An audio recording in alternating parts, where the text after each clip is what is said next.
Ja, hallo und ein herzliches Willkommen hier auf Shorties Astrobase. Wie im letzten Video schon angekündigt, wollte ich ja ein Video machen, wo ich mal erkläre, was eigentlich diese Biases, diese Darks und diese Flats sind, von denen ich in meinen Videos immer wieder gesprochen habe, beziehungsweise die ich immer wieder eingeblendet habe, wenn ich meine Einstellungen gezeigt habe für die jeweiligen Aufnahmen.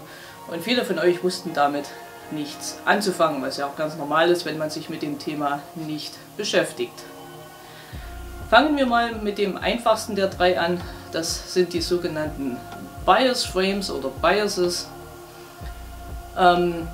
Jede Kamera, egal ob das jetzt eine DSLR-Kamera ist oder eine spiegellose Kamera oder eine Astro-Kamera, hat ein gewisses Grundsignal.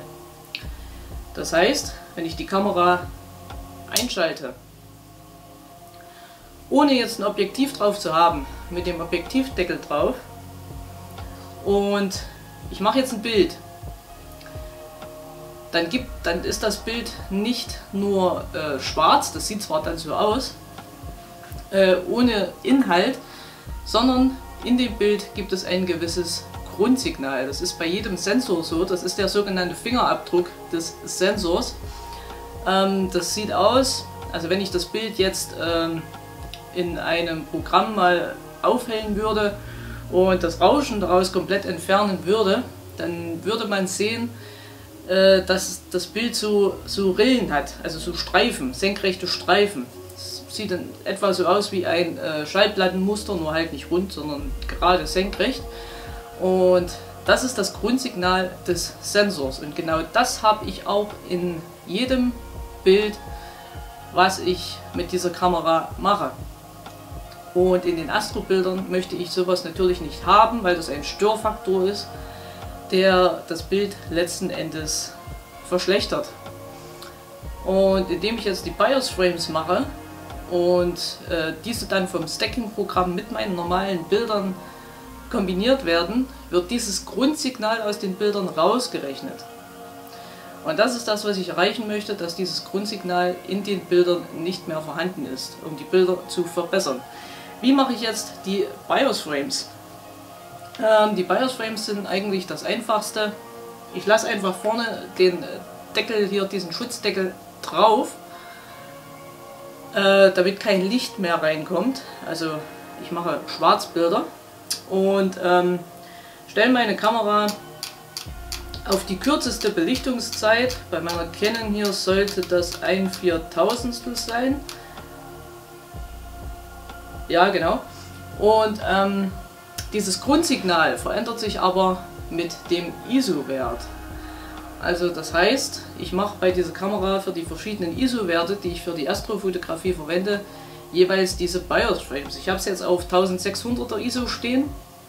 Wenn ich jetzt also meine Bilder mit 1600 ISO mache, dann mache ich auch die Bias Frames mit 1600.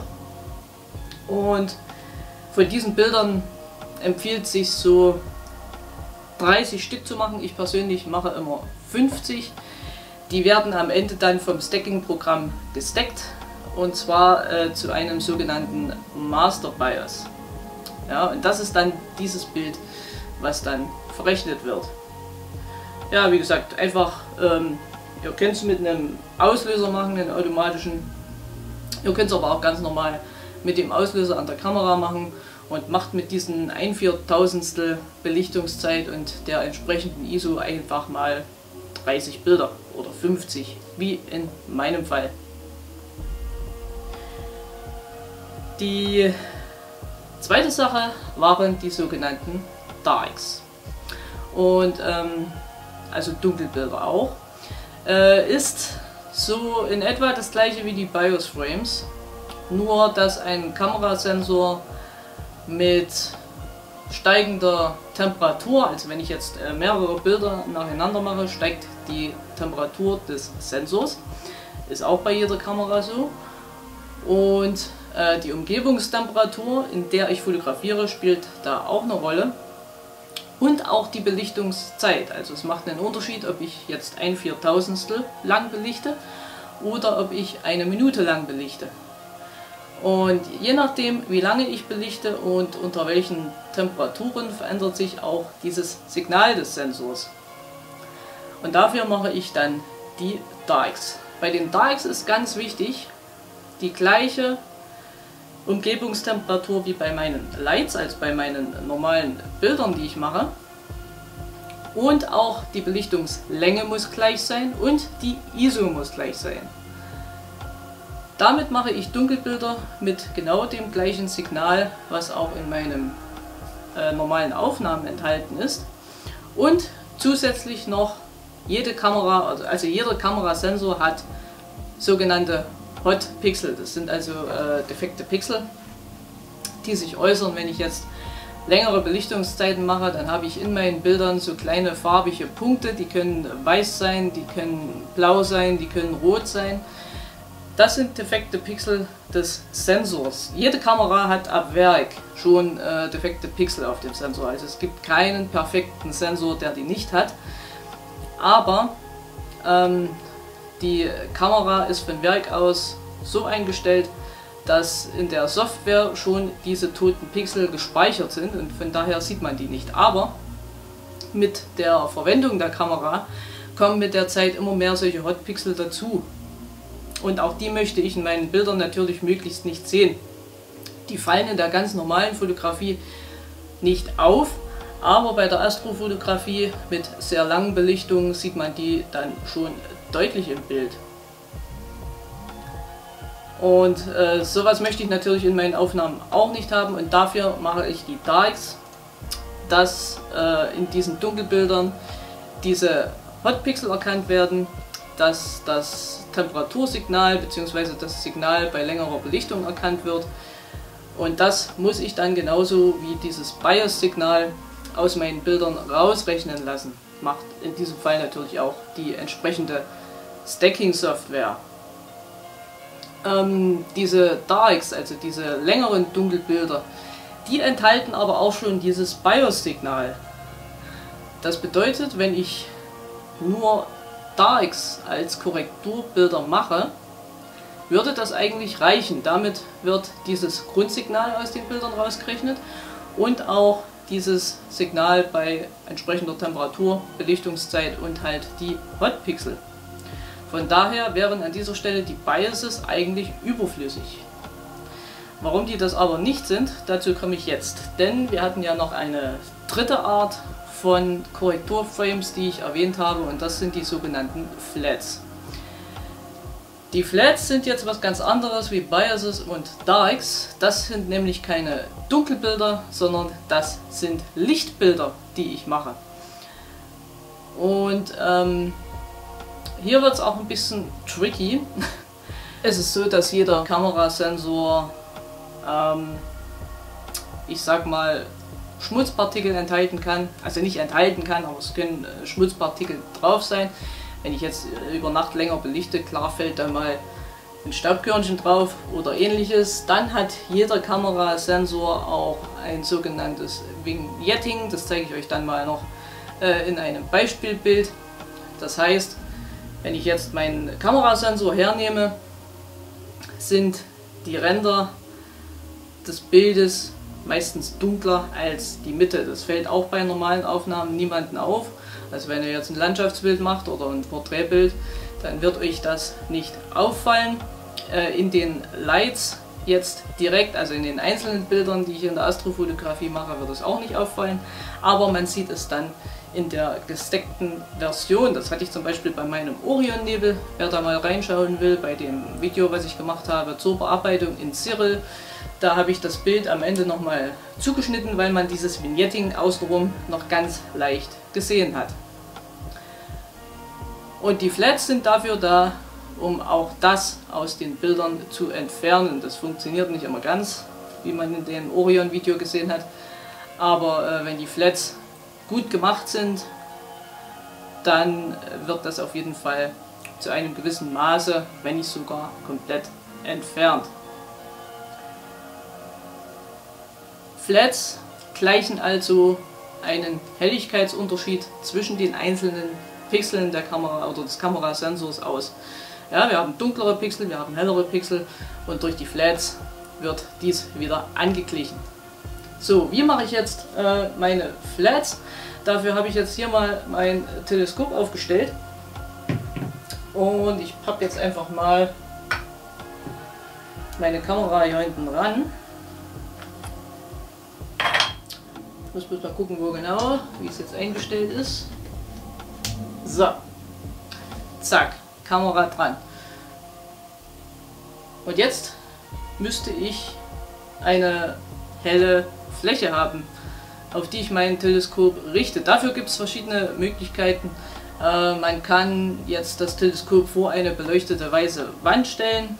Man kann es vor einen Computermonitor stellen, wo man ein komplett weißes Bild geöffnet hat. Ich mache das Ganze mit meinem Tablet. Ich habe mir hier auf meinem Tablet erstmal gar nichts gespeichert, weil es ausgeschaltet ist. Moment.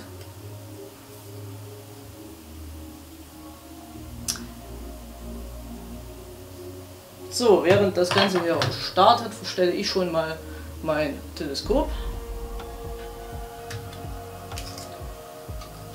So, dass das Ganze senkrecht nach oben zeigt und ich sehe gerade, ich habe es jetzt nicht mehr so richtig auf der Kamera. Ja, ich würde sagen, so geht's. Man sieht das obere Ende vom Teleskop noch. So, das Tablet dürfte jetzt auch inzwischen gestartet sein. Jawohl. So, und ich habe mir auf mein Tablet einfach ein weißes Bild drauf gemacht.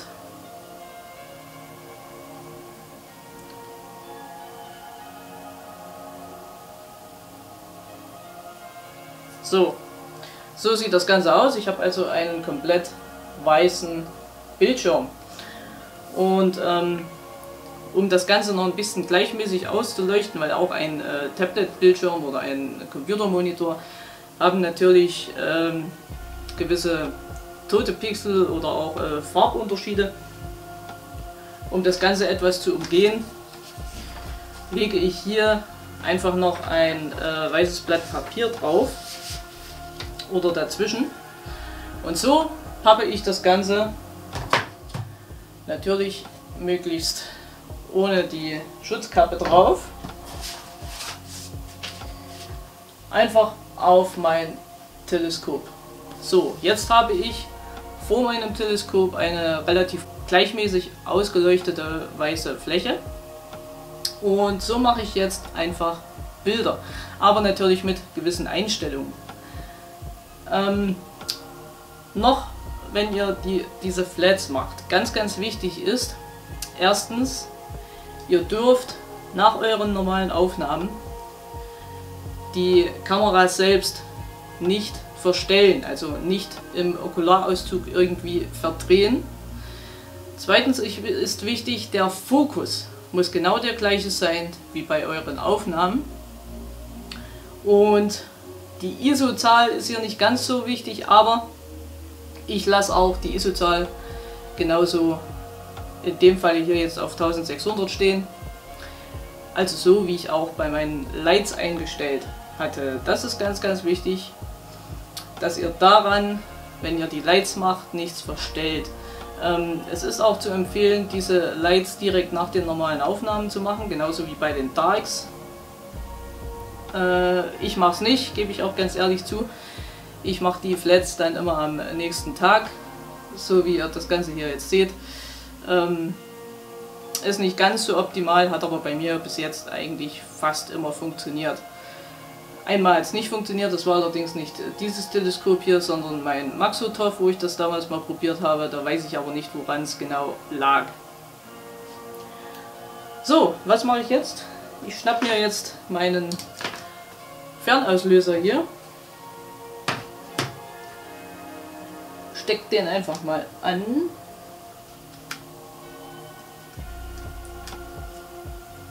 So, und diese Flats müssen eine bestimmte Helligkeit haben. Die dürfen also nicht komplett dunkel sein, aber auch nicht komplett weiß, also komplett hell. Optimal ist der Wert dazwischen, also so 50% Helligkeit und 50% dunkel. Lasst euch hier aber bitte nicht von euren Histogrammen in der Kamera fehlleiten. 50% heißt nicht, dass das Histogramm genau mittig sein muss bei den Bildern, sondern es muss Richtung rechter Rand tendieren. Also ich mache immer so, ja, ich sag mal das letzte Drittel. Ja, da sollte auf jeden Fall der Graph vom Histogramm stehen. Manche sagen auch, es muss komplett mittig stehen, das ist aber falsch. So, ich stelle jetzt also eine Belichtungszeit ein, bei der das Histogramm des Bildes im rechten äußeren Drittel steht. Ich werde es jetzt hier mal schnell einstellen, ich muss mal kurz abtauchen dazu und ich blende euch dann aber ein, wie das Histogramm von dem Bild dann aussieht bei mir. So, hier seht ihr jetzt mal im Bild, wie so ein Flat dann am Ende aussehen sollte. Ich habe hier jetzt ein 15. Belichtungszeit bei ISO 100. Wenn ihr auf ISO 800 geht, dann wird die Belichtungszeit natürlich dementsprechend länger, um dieses Ergebnis zu erzielen. Und hier seht ihr auch, das Histogramm steht der Histogramm-Graph steht sehr weit rechts. Und damit hätten wir ein optimales Flat gemacht. Auch davon mache ich immer so 50. 30 würden hier wahrscheinlich auch reichen, haben mir zumindest Leute gesagt, die ebenfalls Astrofotografie machen. Wie gesagt, ich mache immer so 50 Stück und auch diese werden dann im Stacking-Programm zu einem Masterflat zusammengesteckt. Und dieses Vignetting, was ihr hier im Bild auch sehr schön seht, und eventuelle kleine abgedunkelte Pixel durch Staubkörnchen oder ähnliches oder auch aufgehellte Pixel werden ausgeglichen. Aber dass so ein Flat auch richtig funktioniert, dafür gibt es noch eine Grundvoraussetzung, und zwar enthalten auch diese Flats, die ich hier gemacht habe, dieses Grundsignal der Kamera, also das Bias. Und das möchte ich in diesen Flats hier nicht haben. Und genau aus diesem Grund machen wir die BIOS Frames als Korrekturframes, denn damit wird dieses Grundsignal aus den Flats rausgerechnet, also entfernt, so dass diese Flats wirklich nur diesen Helligkeitsausgleich vornehmen von den Pixeln. Wenn wir also keine Flats als Korrekturframes machen, brauchen wir auch kein BIOS zu machen. Wenn wir nur die Darks machen, wie ich schon vorhin gesagt habe, da ist dieses BIOS-Signal schon enthalten und wird dann mit den Darks schon aus den Lights rausgerechnet. Fassen wir das Ganze also nochmal zusammen. Wir machen BIOS-Frames, diese enthalten das Grundsignal des Sensors. Dann machen wir Darks, diese enthalten sowohl dieses Grundsignal aus den BIOS und zusätzlich noch das Sensorsignal bei einer bestimmten Temperatur, einer bestimmten Belichtungszeit und einer bestimmten ISO. Und als letztes haben wir noch die Flats. Diese gleichen Helligkeitsunterschiede zwischen den Pixeln aus. Hellere, dunklere Pixel werden angeglichen und so wird auch das Vignetting aus dem Bild entfernt. Und die BIOS Frames machen wir nur, wenn wir Flat Frames machen, um aus diesen Flats dieses Grundsignal rauszurechnen. Und ja, das waren im Prinzip schon die 3 Korrekturframes, die ich zu jedem meiner Bilder mache. Es gibt auch Astrofotografen, die machen gar keine. Ist natürlich immer ein bisschen schwierig. Die Bilder müssen dadurch nicht schlechter sein, es kann aber halt durchaus passieren, wenn man diese ganzen Sensorsignale im Bild hat und das Vignetting und die Hotpixel und diese Staubkörnchen, eventuellen Staubkörnchen, das kann ein Bild schon beeinflussen. Von daher mein Tipp an jeden, der Astrofotografie macht: verzichtet nicht auf diese Korrekturframes, macht die und eure Bilder werden danach auf jeden Fall besser aussehen. Gut, ich hoffe, ich konnte euch damit ein bisschen erklären, was diese Biases, Darks und Flats eigentlich sind. Und wenn ihr nichts mehr verpassen wollt, dann folgt mir doch gerne auf Twitter oder meinem Discord. Ansonsten lasst mir gerne ein Like da, wenn es euch gefallen hat. Oder auch ein Abo, falls ihr das noch nicht getan habt. Und wir sehen uns im nächsten Video. Ich sag Tschüss, bis dahin.